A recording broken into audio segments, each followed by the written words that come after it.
Bonsoir à tous, soyez les bienvenus dans votre édition locale de la Loire. Dans ce journal, on ira faire un tour au musée du Chapeau de Chazelles-sur-Lyon à l'occasion d'un partenariat inédit avec le musée lyonnais des Confluences. En attendant, voici le reste de l'actualité dans le département. Isabelle Grange est chapelière modiste au musée du Chapeau de Chazelles-sur-Lyon. Depuis quelques semaines, elle travaille sur une commande un peu particulière. Je suis en train de coudre des élytres de Sternocera.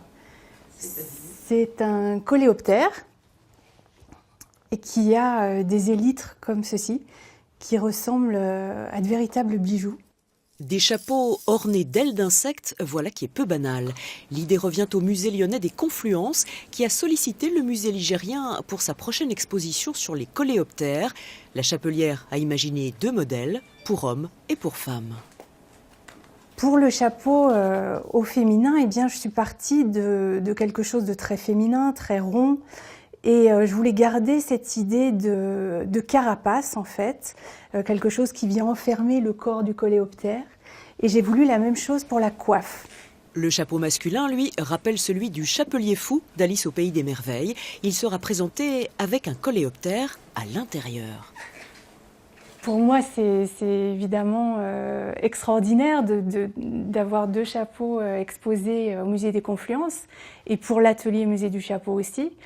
Et c'est assez fabuleux de faire une collaboration sur un thème aussi particulier et aussi extraordinaire. Jean-François Courant est chargé d'exposition au musée des Confluences. C'est lui qui a eu l'idée de ce drôle de rapprochement entre insectes et chapeaux. On voulait illustrer la partie création artistique, l'utilisation des élytres de coléoptères, donc du matériau coléoptère, dans la couture, dans la haute couture, dans la création artistique.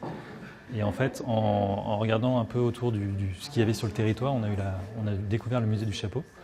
Et vu que c'était un savoir-faire local, on a voulu le mettre en valeur. Les chapeaux Made in Loire seront présentés en décembre prochain au musée des Confluences. En attendant, les 2 musées envisagent déjà d'autres collaborations. Voilà, c'est la fin de cette édition. Le 19-20 continue sur France 3. Nous, on se retrouve demain soir. Très bonne soirée.